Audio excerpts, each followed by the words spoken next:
Oi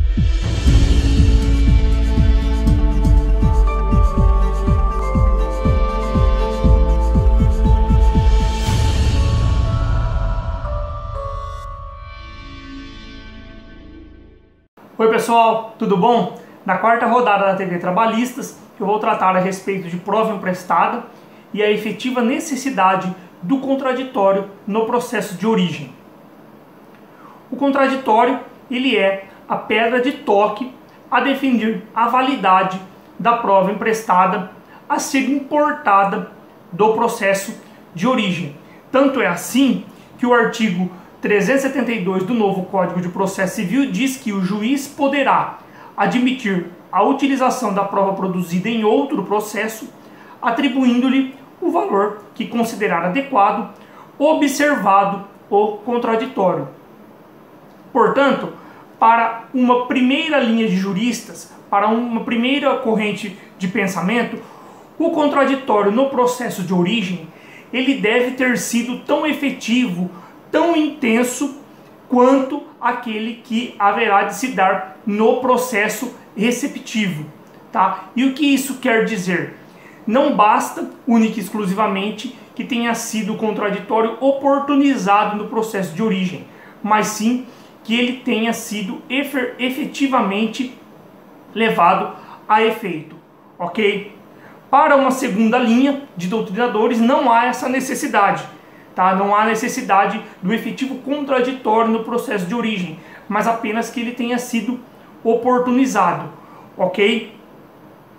É dizer, se a parte foi intimada, como por exemplo, a participar da audiência de instrução e se faz ausente, toda a prova produzida ali naquela audiência, ela poderá ser utilizada contra essa parte ausente em futuro processo eventual.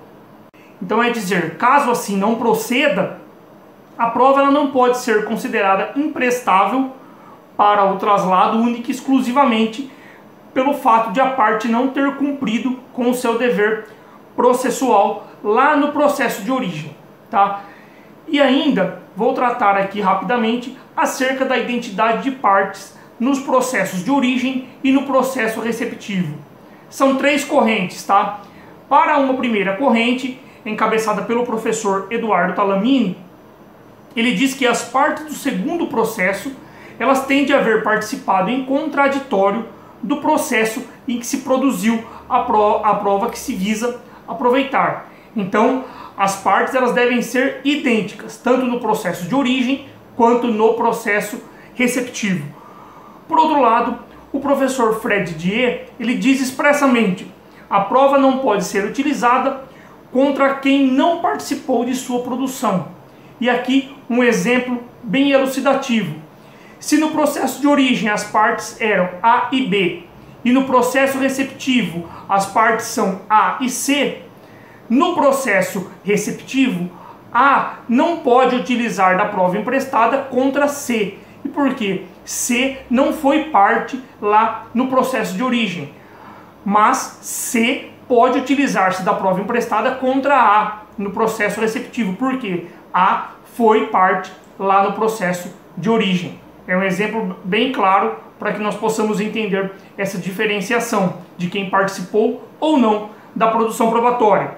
E, enfim, eu trago os ensinamentos dos professores Guilherme Marinoni e Sérgio Cruz, quando eles dizem ser possível o uso da prova emprestada no processo receptivo, ainda que as partes sejam totalmente diversas daquelas componentes do processo de origem. Só que eles condicionam a validade do uso dessa prova emprestada à garantia do contraditório no processo receptivo com a mesma eficácia daquele contraditório lá do processo de origem. Então deve ser feita uma avaliação se as partes elas podem cumprir com esse contraditório no processo receptivo com a mesma eficácia lá do processo de origem, ok?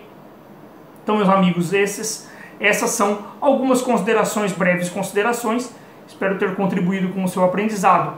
Eu volto na semana que vem com um novo tema. Muito obrigado pela atenção, um grande abraço, até a próxima, tchau!